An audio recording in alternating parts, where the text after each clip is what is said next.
Okay, before we start, what we have here isn't an original OBXa. It's an OBX8 from Oberheim from 2022, and it's got an OBXa style overlay that I got from synthoverlays.com. So what I'm doing here is comparing two modern emulations of the OBXa. In other words, the two options we have for buying a new unit where you can recreate those classic tones. It's not a vintage unit and a modern unit. I just want to get that straight before we start.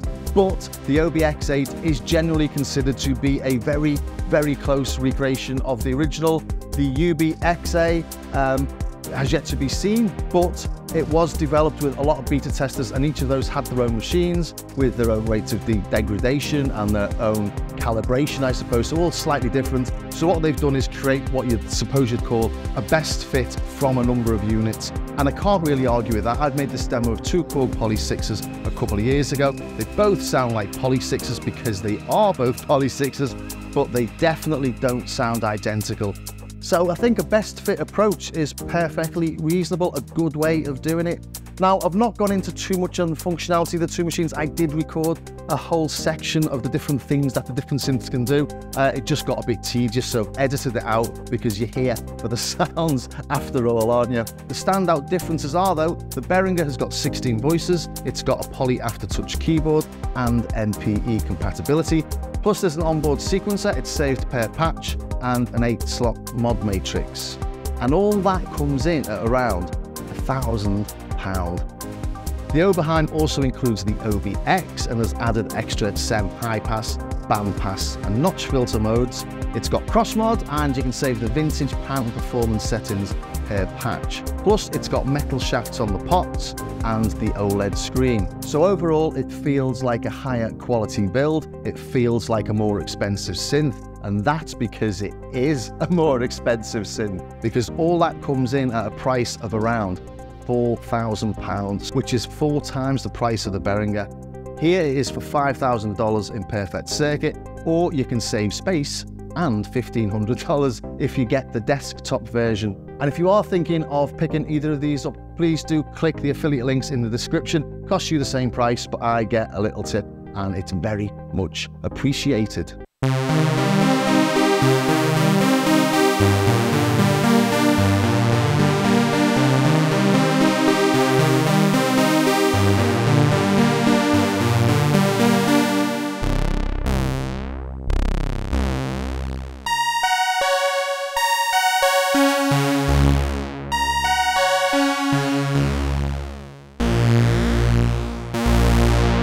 Quick note, I've done this all in mono, and that's because, well, I got absolutely hammered in my OB6 versus OBX8 video because the panning was off, and actually it doesn't really make much of a difference here because the OBXa can do all the 5 panning modes that the Oberheim can do. The big difference there, though, is that on the Oberheim they're saved per patch, on the UBXa they're global but much more flexible, and you can save 8 of them.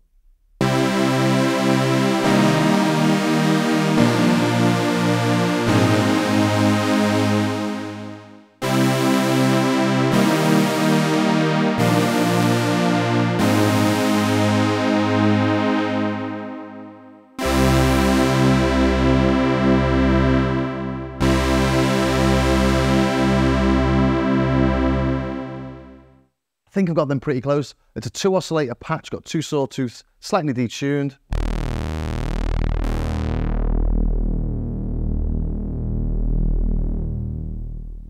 And I'm just trying to get the beat in identical there.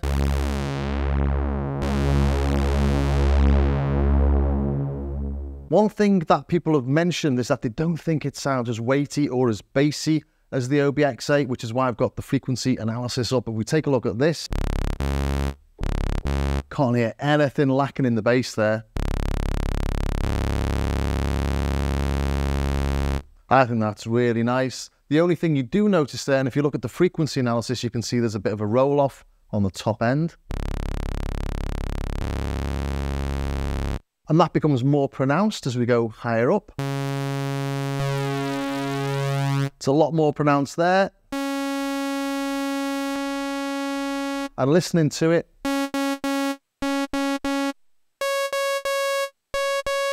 you can hear that there is a certain lack of presence or lowering of presence. Don't want to say it's a lack. I don't know if it should be there or not.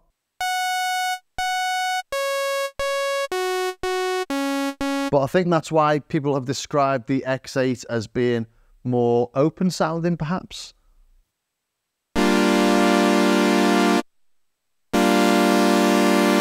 Well, there's not a lot in it. That's being pretty picky, isn't it? But what I am noticing is a little minor pop at the start of the notes.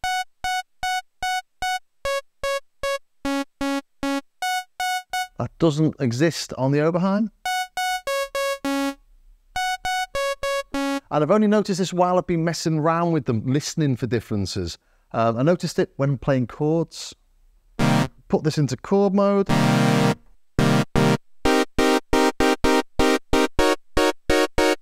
There's a little transient bump in there. And if you look at the frequency analysis, you can see that low frequency in there. Do the same on the Oberheim.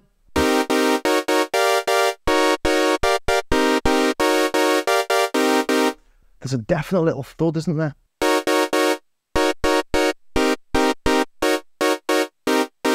And I've tried taking that off with the attack,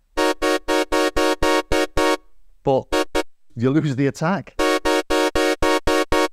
You might want it in some cases, but there, I didn't. And looking at the frequency analysis again, there's much more low frequency content in the UBXa than in the OBX8. I feel like I'm being super picky here, but I'm just pulling out things as I notice them. It is much more pronounced when you put unison on though, obviously because it's multiplied.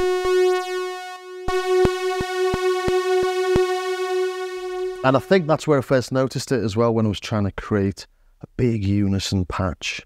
Let's try a little bit of the pulse, shall we?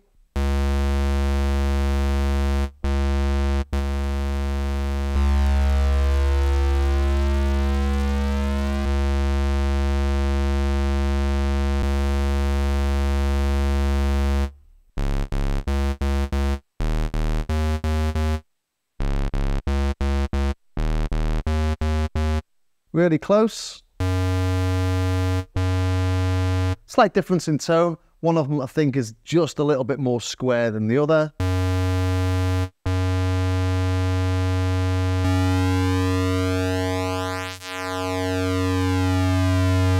Nothing in that though, is there? Nothing that couldn't be changed very slightly, I suspect, with the atrophy settings. But again, we're losing that little bit of high end.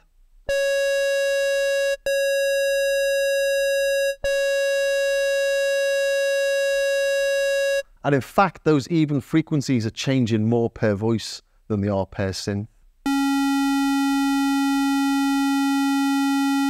Really quite low there. And there. Higher there. And there. Yeah, but nothing much in it except for the roll off on the higher frequencies.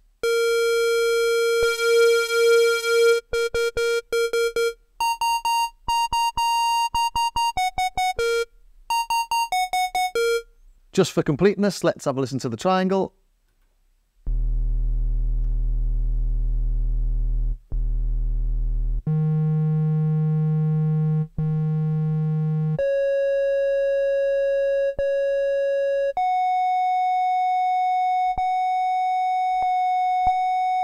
And because you've got less harmonics in there, those differences in those higher frequencies aren't as noticeable.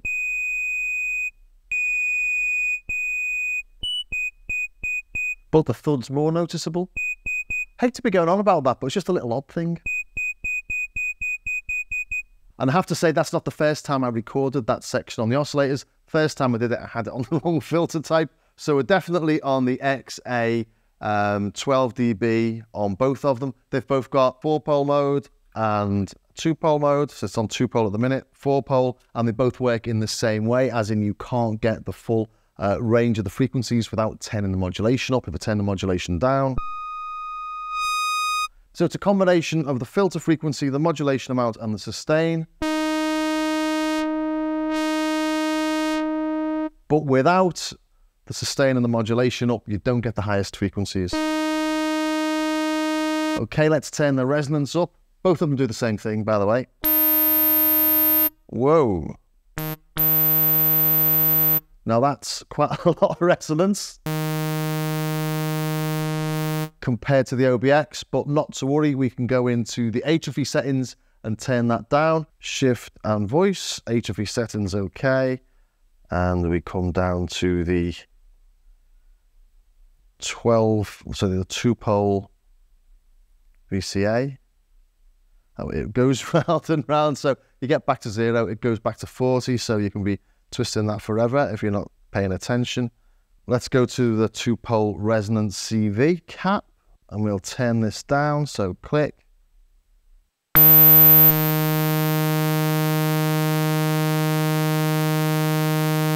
Looks a little bit more like the OBX8 now.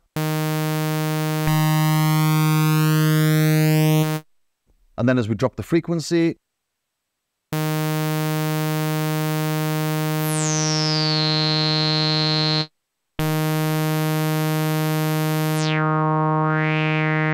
and that's a little bit more resonant now, so I'll just turn that Res 2P CV cap up a little bit on the UBX.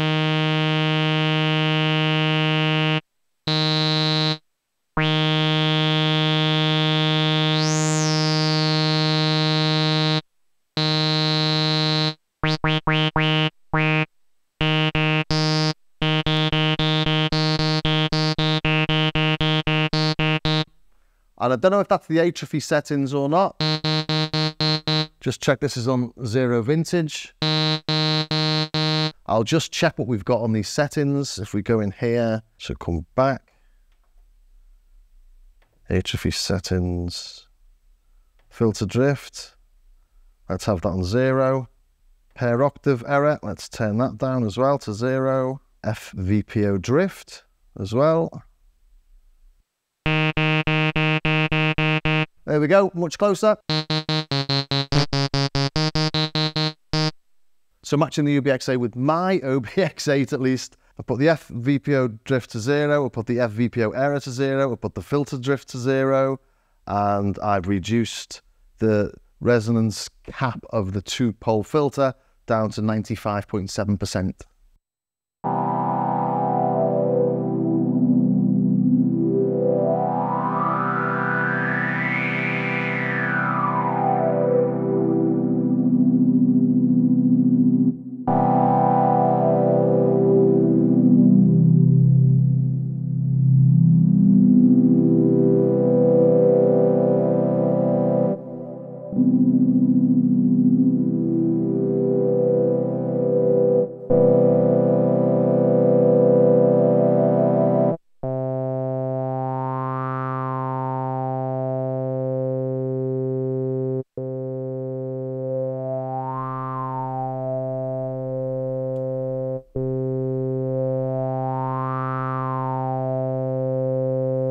Super close those two, aren't they?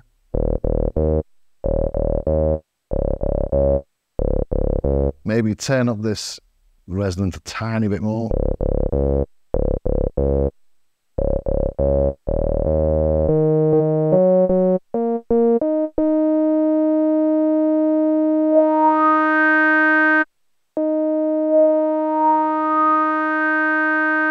Maybe a little bit more sort of harmonics popping out of the Oberheim, but I'm really listening for differences.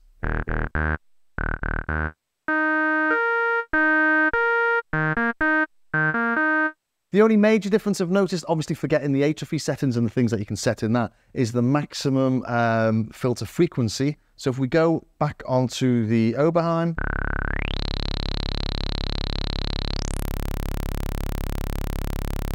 that are measured at about 16.5 kilohertz. And that are measured at about 13.5 kilohertz.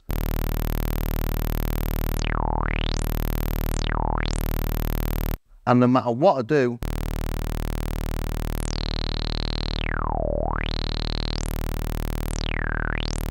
I cannot get the UBXa any higher, which is a bit odd. I would have thought that if it was because they're taking an average of lots of them, then you might be able to make it higher in the atrophy setting, but you can't. At least I've not found a way to do it.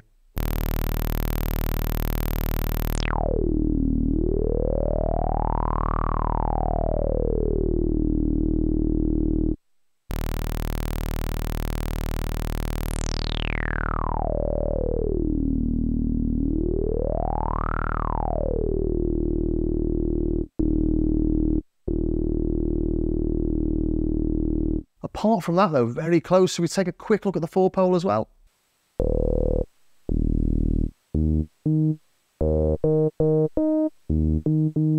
Let's open them up. Same again. Resonance is up again.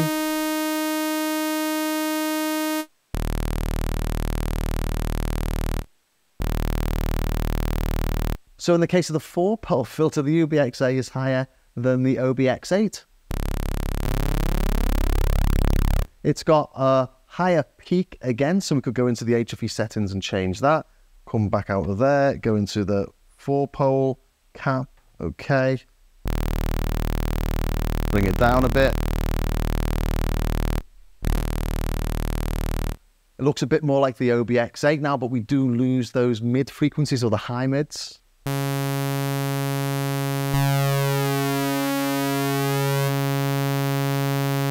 Just shows how difficult it is to get these things spot on, doesn't it?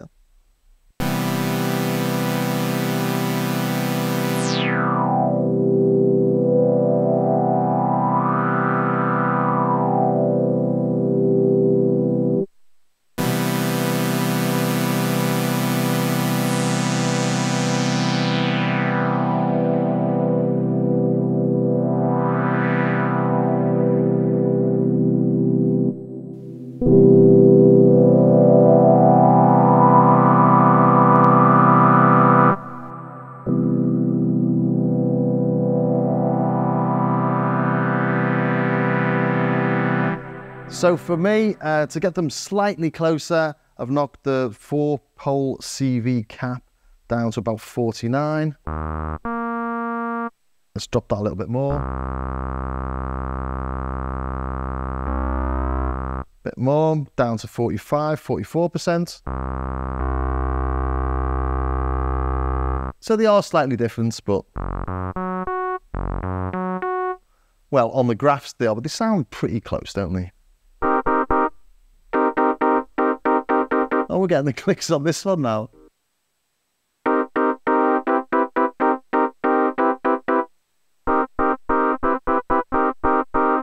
Fun with synths. Yeah, weird.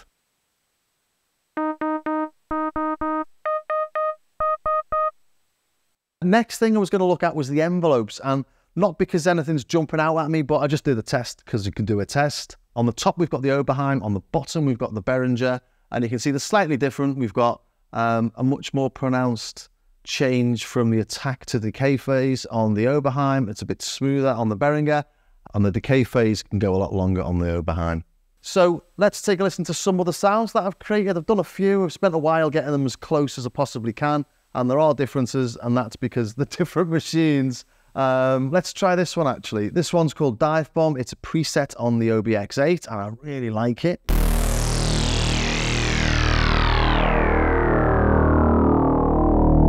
It's got a really nice way of those resonances just all being slightly different. The filter envelopes are different. Beautiful, that, isn't it? Turn the vintage mode down, it's something else. So I don't know what the vintage mode is actually doing inside the Oberheim, but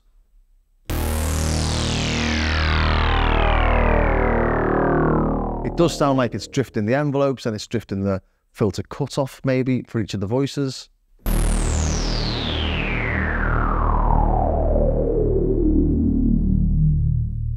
I've tried to recreate that on the Behringer, but I can't quite get this voice detune right. It sounds a little bit too detuned.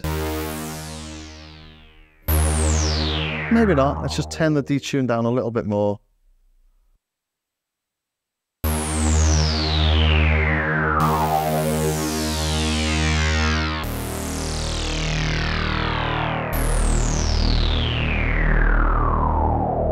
It's not far off considering it's quite a complex tone. Let's try another. Sounds really boring after the last one. But it's a brassy patch, it's what people like Oberheims for.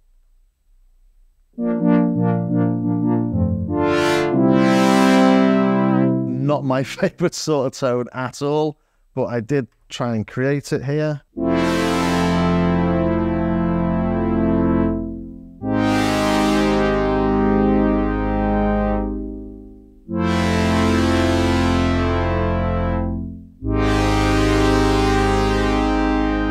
on that. I think there's a little bit of resonance in there to lower those bass tones. So if we just try and get rid of that.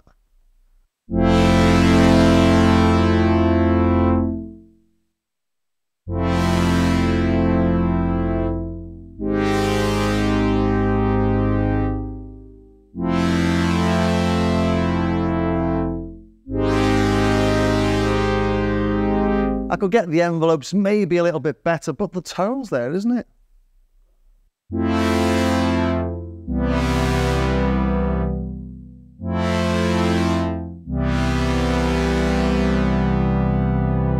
See if I made any others, I can't remember. Come out of that, double click compare. Oh yeah, fifth swell, this is lovely.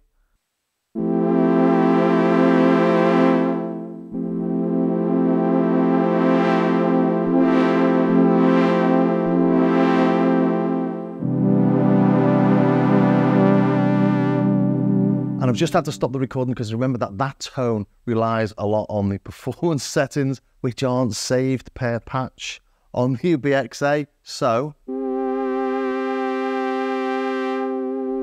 it's got a nice little LFO in there that wasn't being recreated for a second, so it's back.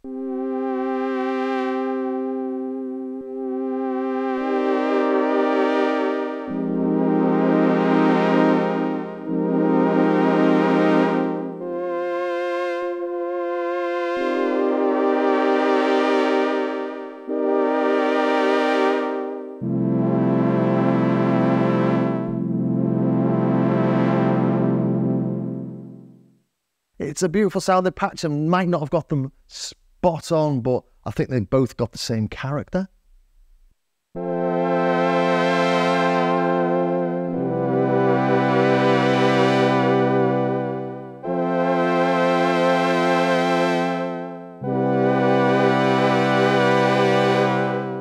So that demonstrates what the Oberheim can do that the Behringer can't. It can't save the performance aspect, it can't save the vintage mode, and it can't save the panning, whereas the Oberheim can. And people do often ask me in these videos, can I show what one can do that the other can't? And that sometimes ends up as being a huge list of things, so it just doesn't make for a good video. But on this, because they're so similar, it's quite handy actually, because I can show, for example, what did I create on this? Nice sort of modern style tone.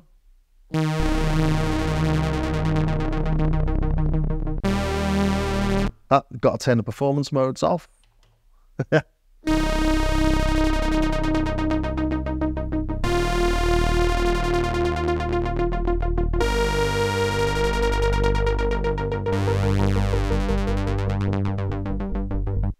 And that's using the mod matrix on the Behringer to modulate the LFO speed using the filter envelope, and you just can't do that on the Oberheim. You haven't got the mod matrix. So the Oberheim has got cross mod, so you can do this on the Oberheim and you can't do it on the Behringer. Let's try something.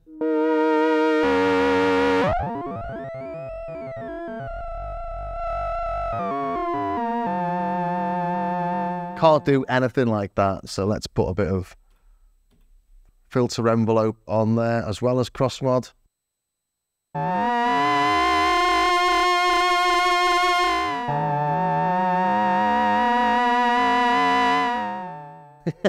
I'm not showing that to its best, obviously, but I'm just showing that we do have cross mod, and there's a whole range of tones you can get from cross mod, all those nice sort of analogy, dirty tones that you can get from the Oberheim that you can't get from the Behringer. But then again, is it 35 sources and 30 destinations in the mod matrix on the Behringer to program stuff that you couldn't possibly do on the Oberheim. So as I say, trying to be fair.